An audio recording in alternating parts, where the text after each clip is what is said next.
Hello students, this is Neeraj Gupta. इस video में हम पढ़ने वाले हैं about the concept of deemed to be let out properties. पिछली वीडियो में आई होप आपने ध्यान से समझा है कि इनकम टैक्स एक्ट के हिसाब से one self occupied property is exempt from tax. Obviously अगर असेसी के पास कोई एक घर है जिसमें वो खुद रेजिडेंशियल पर्पसेस के लिए फैमिली के साथ रह रहा है, तो ऑब्वियसली उस घर की एनुअल वैल्यू एनएवी नील रहेगी, बिकॉज उसमें उसने कोई रेंटल इनकम जनरेट नहीं की है। अब बहुत सारे लोग रिच होते हैं, बहुत सारे लोग फॉर प्रैक्टिकल पर्पस, जैसे मान लेते हैं दो बेटे हैं, मैरिड हैं, तो उनके लिए अलग अलग घर ले लेते हैं, चाहे एक बड़ा घर बेच के कि आपस में नहीं उनका कोऑर्डिनेशन अच्छा हो रहा। समटाइम ये भी प्रैक्टिकल रीजन होता है कि एसएससी के पास एक से ज़्यादा सेल्फ ऑक्यूपाइड हाउस है, या कई बार ये भी होता है, जो कि मोस्ट ऑफ द केसेस में तो रीजन यही होता है कि that SSC is having sufficient money, तो उसने एज एन इन्वेस्टमेंट एक और रेजिडेंशियल हाउस खरीद रखा है और मे बी उसको भी वो सेल्फ ऑक्यूपाई कर रहा है। कुछ लोग ऐसा भी करते हैं कि जैसे हिल स्टेशंस वगैरह पे एक आध प्रॉपर्टी और बना दी, उसको भी कभी कभी जाके रह रहे हैं। कुछ रिलीजियस प्लेसेस लाइक वृंदावन हो गया, इस तरह से भी कुछ लोग करते हैं। तो कहने का मतलब ये हो गया कि अगर एसएससी के पास एक से ज्यादा more than one self occupied residential property हो तो क्या होगा, क्योंकि जो सेक्शन 23 सब सेक्शन 2 क्लॉज ए का बेनिफिट है that is only for one property. एक घर की एग्जेम्पशन तो इनकम टैक्स एक्ट देने के लिए तैयार है, बट एक से ज्यादा घर की एग्जेम्पशन नहीं मिलेगी। तो इस बारे में लॉ क्या कहता है वो हमें समझना है। तो लॉ ये कहता है कि एक घर सेक्शन 23 सबसेक्शन 2 क्लॉज ए के हिसाब से एग्जेम्प्ट होगा और बाकी के सारे घर सेक्शन 23 सबसेक्शन 4, ये सेक्शन अब जो मैं रेड लेटर्स में कन्वर्ट कर रहा हूं, सेक्शन 23 सबसेक्शन 4 के हिसाब से बाकी के जितने भी उसके सेल्फ ऑक्यूपाइड रेजिडेंशियल हाउसेज हैं जिनमें कोई रेंटल नहीं हो रही, उन पे भी टैक्स देना होगा और वो सारे माने जाएंगे DLO, deemed to be let out houses, deemed to be let out houses, right. मैं फिर से अपनी बात रिपीट कर रहा हूं, अगर एसएससी के पास एक से ज्यादा सेल्फ ऑक्यूपाइड हाउस है तो सिर्फ एक घर की एग्जेम्पशन मिलेगी, चॉइस उसकी है। ऑब्वियसली वो सबसे बड़े घर पे एग्जेम्पशन क्लेम कर लेगा, जिस पे सबसे ज्यादा टैक्सेबल वैल्यू आ रही होगी उस पर क्लेम कर लेगा, और बाकी की जितनी भी प्रॉपर्टीज हैं फिर वो चाहे कितनी भी हों, ये माना जाएगा कि वो लेट आउट है। अब जब लेट आउट है तो इसका मतलब हम उसको क्वेश्चन में सॉल्व करेंगे, कंप्यूटेशन करेंगे, तो जीएवी नेचुरली इस बार फिर क्या होगी, ईआरवी बेस्ड। हम पहले भी कई बार इस तरह के केसेस पढ़ चुके हैं इसी चैप्टर में। अब एसएससी का एक सेल्फ ऑक्यूपाइड हाउस है, मान लेते दो हैं, उनमें से एक को उसने ऑप्ट किया कि मेरे को इसको सेल्फ ऑक्यूपाइड माना जाए, तो उसका तो एनएवी नील हो गया।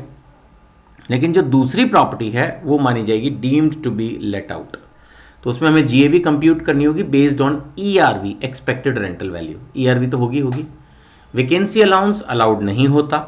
अगर मान लेते हैं, अब नेचुरली जो इस तरह की दूसरी प्रॉपर्टीज होती हैं एक्चुअली वो कई बार खाली रहती हैं बीच में, तो लॉ ने बड़ा क्लियर किया हुआ है कि वैकेंसी अलाउंस इस सिचुएशन में अलाउड नहीं होगा, because vacancy allowance is only for let out property. Such properties are never let out, they are rather not available even for let out. तो इसमें वैकेंसी अलाउंस का कोई मतलब नहीं है। अनरियलाइज रेंट तो फिर जब रेंट पे कभी चढ़ाना ही नहीं तो there is no question of unrealise rent. Municipal tax payment deduction मिल जाएगी, जस्ट लाइक जैसे हमने लेट आउट प्रॉपर्टीज में पढ़ी थी। If the municipal tax is paid, obviously in this case there is no tenant, so it will be paid और not paid. So if it is paid it is fully deductible. NAV से 30% stand deduction routine में मिल जाएगी, चाहे कोई खर्चा हो ना हो, कम हो ज्यादा हो। इंटरेस्ट ऑन बोरोड कैपिटल भी फुल्ली डिडक्टेबल है। ध्यान रखना है कि जिस घर को डीम लेट आउट कैटेगरी में ले रहे हैं सेक्शन 23 सबसेक्शन 4 में, इसमें इंटरेस्ट ऑन बोरोड कैपिटल की जो डिडक्शन है वो फुल्ली अवेलेबल है, उसमें वो 30,000 या 2 लाख वाली लिमिट एप्लीकेबल नहीं है। ठीक है, तो यही सब बातें यहाँ बताई हुई हैं। और जहाँ तक कंप्यूटेशन का सवाल है, तो जब लास्ट में हम क्वेश्चन सॉल्व कर रहे हैं तो फाइनल आंसर ऑब्वियसली नेगेटिव भी हो सकता है। जब हमने क्वेश्चन सॉल्व किया तो आंसर तो कहीं पे भी जा सकता है। तो अगर लॉस होगा तो फिर लॉस की ट्रीटमेंट हम पहले ही पढ़ चुके हैं, section 70, 71, 71B, that is always applicable. ठीक है, तो मैं एक बार ये सारा आपको लिखवा देता हूँ, अच्छे से समझा देता हूँ, और उसके बाद फिर इसके ऊपर एक प्रैक्टिकल क्वेश्चन हम करेंगे, क्वेश्चन नंबर 4.53। सो हेडिंग डालिएगा, treatment of deemed to be यानी assume to be, deemed to be let out houses, section 20 deemed to be let out houses का सेक्शन है section 23 subsection 4।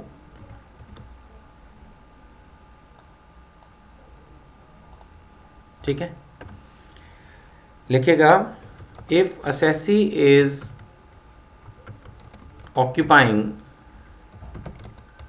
more than one house for self residential purposes,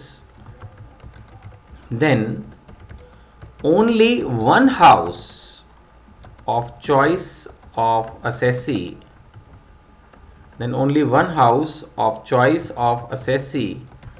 can be taken as self occupied. सिर्फ एक घर माना जाएगा self occupied. मैं फिर से रिपीट कर रहा हूं, if assessee is occupying more than one house for self residential purposes, then only one house of the choice of assessee can be taken as self occupied. It means NAV shall be taken as nil under section 23 subsection 2 clause A for only one house in one financial year. एक financial year में एक घर पर ही section 23 subsection 2 clause A की exemption मिलेगी, right. All other houses shall be deemed to be let out under section 23 subsection 4. बाकी के जितने भी घर हैं वो सेक्शन 23 सबसेक्शन 4 में लेट आउट हाउस की तरह टैक्सेबल हो जाएंगे. ठीक है, चलिए, आई होप कि ये आपने लिख लिया होगा ध्यान से. अब आगे लिखते हैं इसकी कंप्यूटेशन कैसे होगी. इसमें एक फ्रेश हेडिंग डालिए, computation of deemed let out houses. Computation of deemed let out houses कि डीम्ड लेट आउट हाउसेस को हम कंप्यूट कैसे करते हैं. तो सबसे पहले लिखिएगा GAV, पॉइंट वाइज बना लेते हैं. सबसे पहला point, GAV is computed with reference to GAV is computed with reference to expected rental value. Obviously rent तो है नहीं, तो expected rental value आपको ध्यान होगा. expected rental value क्या थी? मार्केट रेंट और municipal value whichever is high और standard rent whichever is low. That's ERV. So GAV is computed with reference to ERV, expected rental value, right? दूसरा point, vacancy allowance is not allowed. Unrealized rent is obviously not applicable. ठीक है, vacancy allowance allowed नहीं है और unrealise rent का तो कोई मतलब ही नहीं है क्योंकि ये सेल्फ ऑक्यूपाइड हाउसेस हैं. थर्ड पॉइंट, जहां तक म्युनिसिपल टैक्स का सवाल है, municipal tax deduction is fully available, उसमें कोई प्रॉब्लम नहीं है. ऑन पेमेंट बेसिस, जितना पैसा दिया होगा, अगर पैसा दिया है तो पेमेंट बेसिस पर उसकी डिडक्शन मिल जाएगी. Absolutely no problem. So GAV we will calculate with reference to ERV. Deem let out houses की बात कर रहा हूँ, बड़ी कन्फ्यूजन होती है क्योंकि ऐसा लगता है कि ये भी सेल्फ ऑक्यूपाइड हाउस है तो इसमें भी NAV नील लेनी है, जबकि ऐसा फैसिलिटी सिर्फ एक घर में दी गई है. बाकी के जितने के भी घर हैं वो सब डीम लेट आउट हाउसेस की कैटेगरी में आएंगे.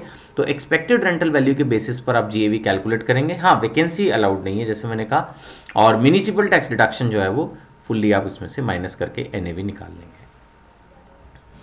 स्टैंडर्ड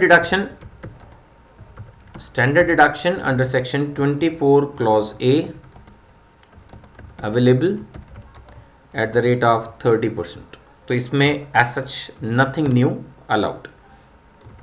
जहां तक सवाल है इंटरेस्ट ऑन हाउसिंग लोन का, under section 24 clause B fully available, इसमें भी कोई प्रॉब्लम नहीं है.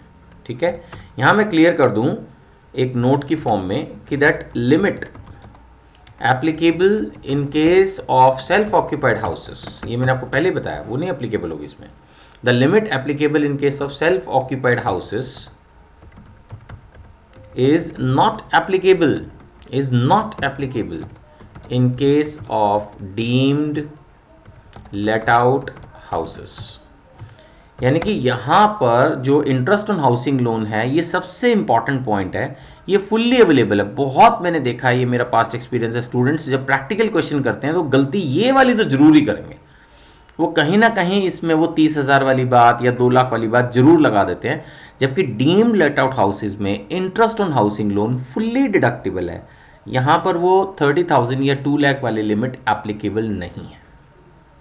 ठीक है, तो इसका मतलब जीएवी रूटीन में सॉल्व हो गई ईआरवी के बेस पर, फिर हाउस टैक्स रूटीन में माइनस हो गया, एनएवी से 30% रूटीन में माइनस हो गया, और देखा जाए तो इंटरेस्ट ऑन हाउसिंग लोन भी रूटीन में माइनस हो गया।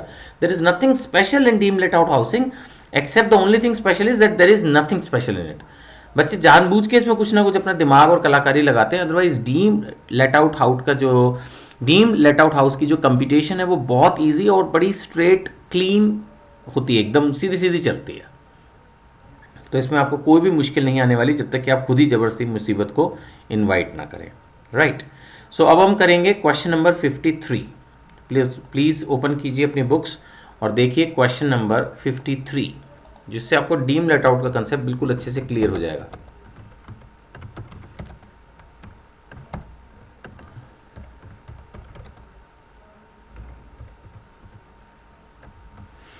देखिए क्वेश्चन कहता है compute income from house property with the help of following data, all the houses are self occupied. अब क्वेश्चन में 3 घर दिए, हाउस 1 2 3, तीनों सेल्फ ऑक्यूपाइड, तो ऑब्वियसली तीनों घर को तो गवर्नमेंट एग्जेम्प्ट नहीं करने वाली। हमको इसमें से किसी एक घर पे सेक्शन 23 सबसेक्शन 2 क्लॉज ए की एग्जाम्पशन लेनी है, सेल्फ ऑक्यूपाइड हाउस वाली, और बाकी के 2 घर बनेंगे डीम लेट आउट। डेटा अगर हम देखते हैं तो expected rental values clearly available है, 90,000, 2,50,000 एंड 145। Municipal tax paid 7,000, 22, 10,000। और सेक्शन 24 क्लॉज बी के बारे में लिखा है दैट लोन इज टेकन इन 97। अब इससे ये इंपैक्ट आएगा कि जिस घर को सेल्फ ऑक्यूपाइड ट्रीट करेंगे वहां पर, क्योंकि लोन 1 अप्रैल 99 से पुराना है, तो 30,000 की लिमिट एप्लीकेबल हो जाएगी। तो ध्यान से देखिएगा, हाउस 1 में 18,024 क्लॉज बी गिवन है, तो ये तो पूरा मिल जाएगा। लेकिन हाउस 2 को अगर हम सेल्फ ऑक्यूपाइड माने तो डिडक्शन 30,000 पे रिस्ट्रिक्ट रह जाएगी, और हाउस 3 को भी अगर हमने सेल्फ ऑक्यूपाइड ट्रीट किया तो उसमें भी लिमिट 30,000 रह जाएगी। वैकेंसी दी है, हाउस 1 2 महीने खाली है, house 2 1 month and house 3 3 months vacant है। नाउ मैं सबसे पहले इसके बारे में थोड़ी सी थ्योरी लिखूंगा। As assessee is occupying more than one house, as assessee is occupying more than one house for residential purposes, only one house can be treated like self-occupied. Only one house can be treated like self-occupied and is exempt. All other two houses, I should say, all other two houses shall be treated like, the other two houses shall be treated like deemed let out, ठीक है। और यहां पर हम हाथ के हाथ ये भी लिख देते हैं कि that in case of deemed let out houses, vacancy allowance is not allowed, तो इसका मतलब वो इन्फॉर्मेशन अब काम आएगी नहीं, क्योंकि वैसे भी सेल्फ ऑक्यूपाइड में तो वैसे ही सब कुछ नील रहता है, तो वैकेंसी तो एक तरह से सेल्फ ऑक्यूपाइड हाउस में भी काम नहीं आती, और इस बार हमने डीम लेट आउट में भी मना कर दिया, तो इसका मतलब वैकेंसी का तो इस क्वेश्चन में जो इन्फॉर्मेशन है वो काम आएगी नहीं। एक और बात हम हाथ के हाथ नोट कर दें, as loan is taken in 1997, that is before 1 April 99। आपको याद होगा, अगर 1 अप्रैल 99 से पहले का लोन हो तो लिमिट जो है वो 30,000 रह जाती थी in case of self occupied houses. As loan is taken in 1997, that is before 1 April 99, the deduction for interest on housing loan, shall be restricted. The deduction for interest on housing loan shall be restricted to rupees 30,000 in case of self occupied house.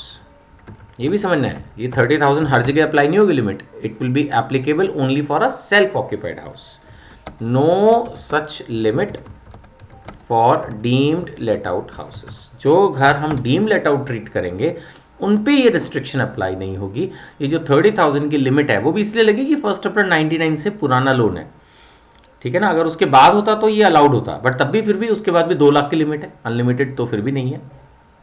But जो भी interest on housing loan पे limit है, तो मैं बता रहा था कि जो भी इंटरेस्ट ऑन हाउसिंग लोन पे लिमिट है, that limit is only for a self occupied house. Deem let out में इंटरेस्ट फुल्ली अलाउड होता है। चलिए, तो काफी सारी बातें इस क्वेश्चन के बेसिस पे निकल आई। एक तो ये कि एक घर को ही सेल्फ ऑक्यूपाइड मानेंगे, 2 को डीम लेट आउट मानेंगे, वैकेंसी अलाउड नहीं होगी और इंटरेस्ट में 30,000 की लिमिट अप्लाई होगी, क्योंकि लोन 97 का लिया हुआ और वो लिमिट भी सिर्फ उस घर पे लगेगी जिसको सेल्फ ऑक्यूपाइड मानेंगे। अब इसके अंदर जो सबसे बढ़िया क्वेश्चन हमारे सामने आता है, मतलब जो क्वेश्चन मेन हमारे दिमाग में आता है, वो ये कि कौन से घर को सेल्फ ऑक्यूपाइड मानेंगे। अब वैसे तो अगर हम एक कॉमन इंटेलिजेंस लगाएं तो साफ देखने में लगता है कि सबसे बड़ा घर हाउस 2 है, तो हम स्ट्रेट अवे हाउस 2 को सेल्फ ऑक्यूपाइड मान लें। बट किसी भी बुक ने इस टाइप के क्वेश्चन को, यानी डीम लेट आउट प्रॉपर्टी के क्वेश्चन को शॉर्टकट टेक्नोलॉजी से सॉल्व नहीं किया हुआ है। हमेशा ही एक प्रॉपर सोल्यूशन जो है वो डीम लेट आउट प्रॉपर्टी का किया जाता है, क्योंकि हमें अगर एक घर चूज करना है जिसको सेल्फ ऑक्यूपाइड लिया जाए, तो तरीका यही है कि हम तीनों घरों को एक एक बार सेल्फ ऑक्यूपाइड मान के बाकी दोनों घरों को डीम लेट आउट ट्रीट करें और overall income from house property तीनों सिचुएशंस में सॉल्व करें। और जिस सिचुएशन में ये हमारा आंसर मिनिमम आ रहा हो, उस सिचुएशन को हम ये मान के चलते हैं कि हाँ, ये वाली सिचुएशन जो है वो बेटर है। मैं फिर से रिपीट कर रहा हूं, 3 घर हैं, तीनों सेल्फ ऑक्यूपाइड है, तो पहले हम फर्स्ट हाउस को सेल्फ ऑक्यूपाइड मानेंगे, रिमेनिंग 2 को डीम लेट आउट। फिर क्वेश्चन रीसॉल्व होगा, हाउस 2 को सेल्फ ऑक्यूपाइड मानेंगे एंड फर्स्ट एंड थर्ड को डीम लेट आउट। फिर हम हाउस 3 को डीम लेट आउट मानेंगे, हाउस 3 को सेल्फ ऑक्यूपाइड मानेंगे and first 2 houses as deem let out. और फिर इस सिचुएशन में, मतलब जो भी सिचुएशन को प्रिज्यूम करते हुए net income from house property least आ रही होगी, मिनिमम आ रही हो, क्योंकि हमने तो टैक्स प्लानिंग के एंगल से करना ना कि अभी हमारे पास चॉइस है कि हम कौन से घर को सेल्फ ऑक्यूपाइड करें, तो डेफिनेटली हम उस घर को सेल्फ ऑक्यूपाइड ट्रीट करेंगे जिसमें हमारी टैक्स लायबिलिटी यानी टैक्सेबल इनकम मिनिमम होगी। सो चलिए, एक क्वेश्चन मैं इसको कर रहा हूं, इससे आपको आइडिया मिलेगा। बाकी होमवर्क क्वेश्चंस आपके लिए और हैं प्रैक्टिस के लिए, आप उनको जरूर कीजिए। और टेस्ट मैंने आपको हमेशा से बताया कि मेरे टेस्ट जो हैं हाउस प्रॉपर्टी या किसी भी चैप्टर के, वो मेरी पर्सनल वेबसाइट blog.ngpeducation.com, जो कि हर पेज पे ऊपर आपको लेफ्ट कॉर्नर में दिखती है, उस साइट पर ये टेस्ट जो हैं वो अवेलेबल हैं और वहाँ पर आप इनको लेके यूज़ कर सकते हैं। ठीक है, सो चलिए आगे बढ़ते हैं, हम सॉल्व करना शुरू कर रहे हैं। मैं इसको बना देता हूँ सिचुएशन ए। सिचुएशन ए में treating house 1 as self occupied, right. इस बार हम हाउस नंबर 1 को सेल्फ ऑक्यूपाइड मानेंगे सिचुएशन ए में। तो अब हम सॉल्व करेंगे एक एक करके हाउस 1 को। हाउस 1 को अगर हमने सेल्फ ऑक्यूपाइड ही मान लिया तो आप समझते हैं कि इसके अंदर सिर्फ इंटरेस्ट की डिडक्शन मिलनी है। वैसे तो इसको मैं प्रॉपर शो कर सकता हूँ, GAV निल, म्यूनिसिपल टैक्स निल, NAV निल, 24A निल, 24B 18,000। अब देखेंगे 18,000 है तो उतना तो पूरा अलाउड होगा ही। तो आंसर इसका मैं स्ट्रेट अवे निकाल लेता हूँ कि अगर इसको मैंने सेल्फ ऑक्यूपाइड ट्रीट किया तो इसका जो आंसर आएगा वो बेसिकली आ जाएगा माइनस में 18,000। एटलीस्ट मैं सेल्फ ऑक्यूपाइड की ट्रीटमेंट नहीं कर रहा क्योंकि वो तो बहुत इजी है। हाउस 2 को इस सिचुएशन में अगर मैंने डीम लेट आउट लेके सॉल्व किया तो मैं देखता हूँ कि मेरी ERV जो है that will be come my GAV, और उस फिगर को मैं लेता हूँ 2,50,000, राइट। इसमें से मैं लेस करूँगा municipal tax. Municipal tax question में कहता है 10,000 रुपये पे किया उसने, that means my NAV is equal to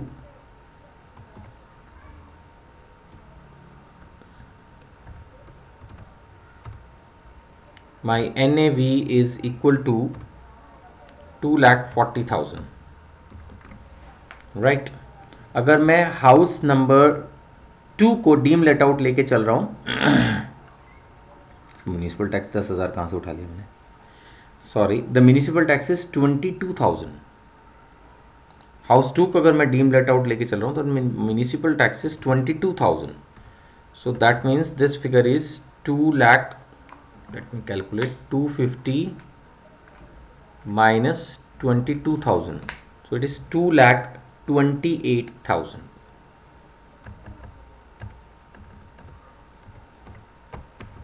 right।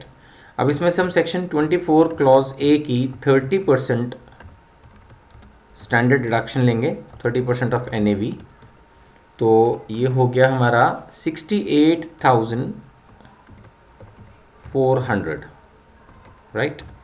Then 24 clause B, interest on borrowed capital. Now this figure is 33,000। यहाँ ध्यान देने की बात यह है कि ये 33,000 फुल्ली अलाउड होगा, वो 30,000 की लिमिट नहीं लगेगी, क्योंकि हम इसको सेल्फ ऑक्यूपाइड नहीं लेट आउट हाउस मान के चल रहे हैं, और लेट आउट हाउसेज में इंटरेस्ट ऑन बोरोड कैपिटल की कोई लिमिट नहीं होती। तो उसके हिसाब से अगर हम चलें तो अभी हमारा कंप्लीट हो जाता है। So income from house property in this situation from this house is coming to 2,28,000 minus 68,400 and minus 33,000, it is coming to 126,600. This is my house 2. तो ये पॉजिटिव है 126,600, राइट। आई होप यहाँ तक आपने कर लिया होगा। तो मैं पेज टर्न कर लूँ, मीन्स नई स्लाइड ले लूँ। हाउस 1 सेल्फ ऑक्यूपाइड था, हमने उसको ट्रीट किया सेल्फ ऑक्यूपाइड, तो उसमें -18,000 आ गया इंटरेस्ट, वही एक नेगेटिव फिगर आती है। और हाउस 2 को मैंने डीम लेट आउट लिया, तो ERV को GAV लेके सॉल्व किया, municipal tax minus, then 30% and interest. सिर्फ स्पेशल पॉइंट ध्यान देने वाली बात यह है कि इंटरेस्ट फुल्ली अलाउड है, 30,000 की लिमिट नहीं लगेगी, क्योंकि ये सेल्फ ऑक्यूपाइड हाउस नहीं है, राइट। चलिए आगे बढ़ते हैं। अब हम सॉल्व करेंगे, अभी हम सिचुएशन ए पर ही हैं, and now will be solving house 3। House 3 को भी हम ट्रीट करने वाले हैं as deem let out house, right. So हम इसमें ले रहे हैं GAV which is based on my ERV। So this figure is 1,45,000, right. इसमें से हम लेस करेंगे municipal tax. I am sure आप में से कुछ स्टूडेंट मेरे से आगे ही चल रहे होंगे सेल्फ कंप्यूटेशन के थ्रू। अच्छा, ये 10,000 मैंने यहाँ से उठा लिया था, कहाँ से उठाया। सो यहाँ पर 10,000 मेरे को माइनस करना है, and my NAV is coming to 1,35,000, right. अब मुझे लेने हैं इसमें से 24 क्लॉज A। सो 1,35,000 का मैं 30% ले रहा हूँ, विच इज़ 40,500, 40,500। ये फिगर मेरे को इसमें से माइनस करनी है। और इसके अलावा मैं 24 clause B, interest on housing loan भी लूँगा, और इस बार भी मैं कोई लिमिट कंसीडर नहीं करूँगा, तो 31,000 मैं पूरा ही ले लूँगा, और that way I am at IFHP of house 3, right. So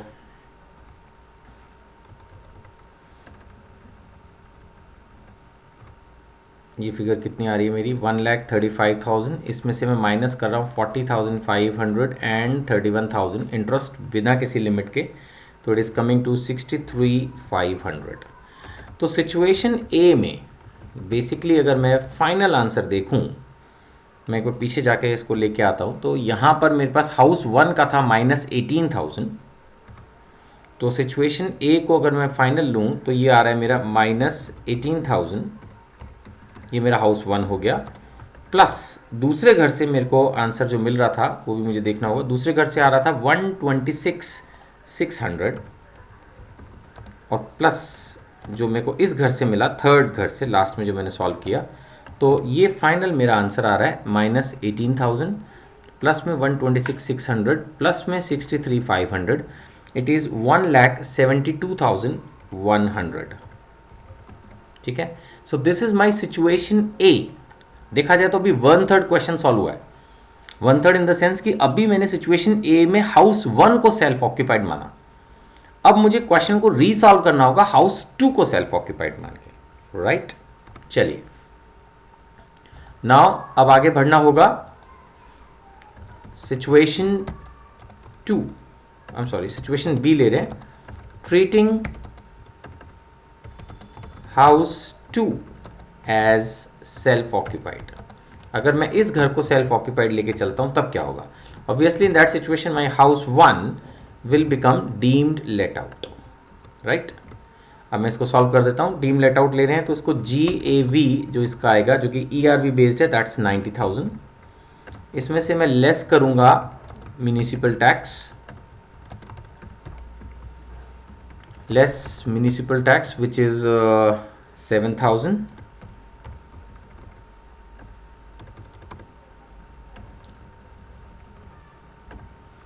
That's my NAV, which is 83,000.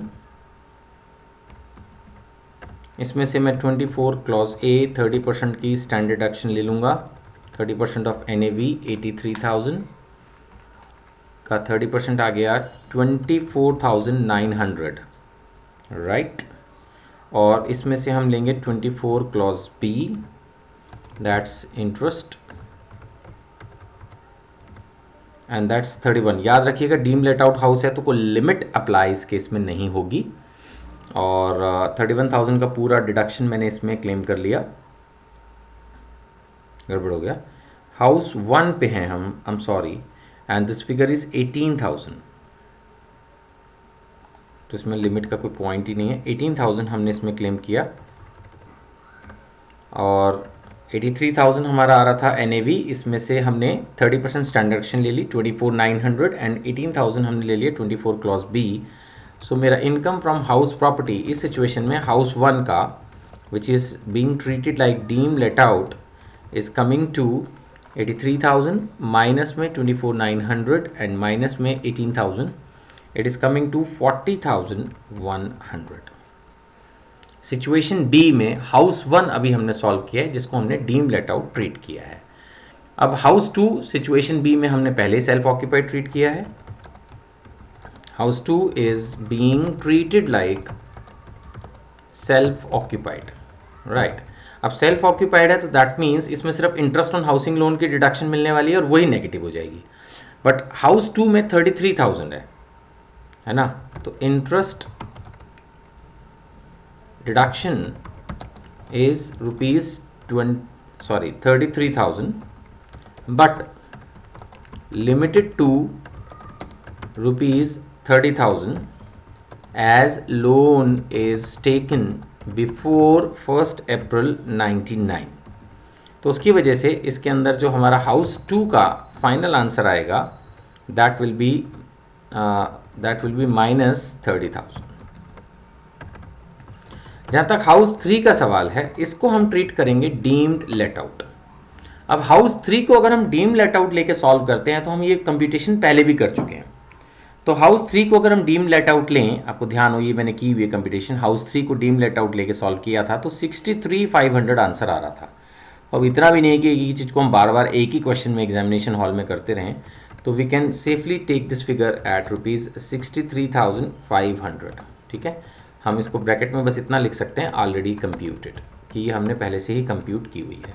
तो अब सिचुएशन 2 में देखा जाए तो I am sorry situation B में जो फाइनल आंसर आ रहा है, what is the final IFHP. House 1 को हमने लिया था तो 40,100 आ रहा था, तो वो यहाँ मुझे लेना होगा 40,100, right.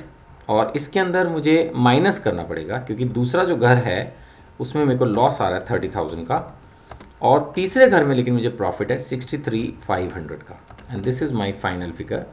So 40,100 minus 30,000 and plus 63,500, it is 73,600.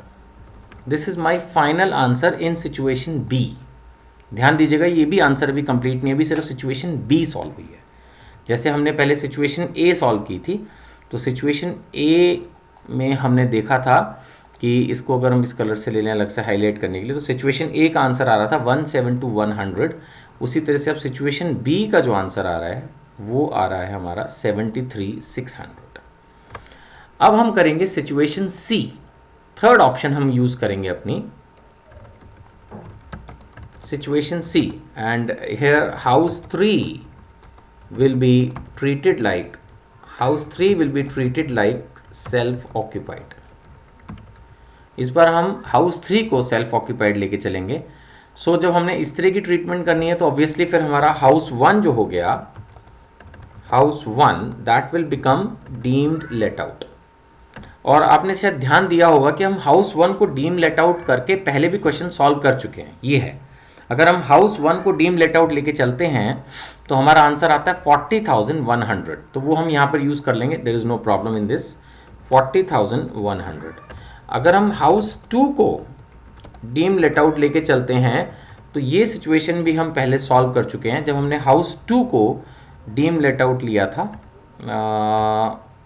House 1, हाँ ये house 2 as deem let out, ये हम पहले कर चुके हैं, house 2 as deem let out, और उस सिचुएशन में 126,600 हमारे को आंसर जो है वो मिला था। 126,600 ये फिगर हमें मिली थी उस समय। तो हम इस फिगर को यहाँ से पिक कर लेंगे और लास्ट वाले क्वेश्चन में इसको यूज़ कर लेंगे कि अगर हम हाउस 2 को डीम लेट आउट लेते हैं तो 126,600 हमारा आंसर आता है। जहाँ तक हाउस 3 का सवाल है, उसको इस बार हम सेल्फ ऑक्यूपाइड ट्रीट कर रहे हैं, तो ऑब्वियसली इसमें सिर्फ इंटरेस्ट ऑन हाउसिंग लोन की डिडक्शन मिलेगी, और इंटरेस्ट है इस क्वेश्चन में 31, बट लेकिन जैसे मैंने पहले भी समझाया कि हम इसको 30,000 पे ही लेके चलेंगे, क्योंकि इसमें जो लोन है that is taken, the loan is taken before 1 April 99, right. इस रीज़न से, क्योंकि लोन 1 अप्रैल 99 से पहले का हमारा लिया हुआ है, हम इसको 30,000 पे ही रिस्ट्रिक्ट कर देंगे। तो इस सिचुएशन में मेरी जो नेट हाउस प्रॉपर्टी इनकम आ रही है, net house property income in situation C,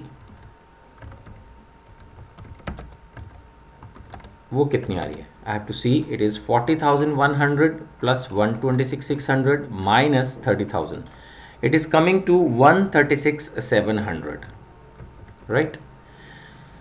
now अब मैं इसको भी हाईलाइट कर देता हूँ। अभी मैं कंप्लीट कर चुका हूँ अपनी कंप्यूटेशन, अब डिसीजन लेने का वक्त है, और डिसीजन सिर्फ डेटा से ही लिया जाएगा। तो हम देख सकते हैं सिचुएशन ए में 170 to 100 था, बी में 73,600 मिनिमम, और सी में उससे ज़्यादा है। तो अब आप लास्ट में कंक्लूजन लिख सकते हैं, conclusion that house 2 should be treated like self-occupied as taxable house property, as taxable house property income is minimum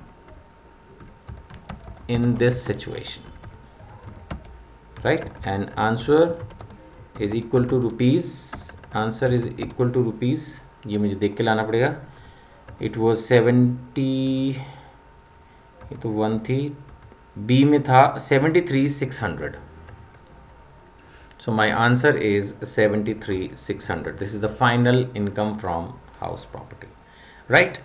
so deem let out property में जैसे मैंने आपको पढ़ाया, अगर एक से ज़्यादा घर सेल्फ ऑक्यूपाइड हो तो एक घर की एग्जेम्पशन मिलती है, बाकी के सारे घर टैक्सेबल रहते हैं। और जो टैक्सेबल हाउसेज होते हैं deem let out section 23 subsection 4, मेन बात यह है कि उसमें इंटरेस्ट ऑन हाउसिंग लोन की लिमिट अप्लाई नहीं होती। अगर इस तरह से मल्टीपल हाउसेज का क्वेश्चन आए तो एक एक करके अलग अलग उनको सेल्फ ऑक्यूपाइड ट्रीट करो, क्वेश्चन कंप्लीट करके देखो, जिस ऑप्शन में मिनिमम हाउस प्रॉपर्टी इनकम आएगी वही ऑप्शन हमारा आंसर है, और उस ऑप्शन में जिस घर को सेल्फ ऑक्यूपाइड लिया गया था that house will be taken by the assessee as self occupied, and the remaining houses will be deem let out. Fine. Thank you.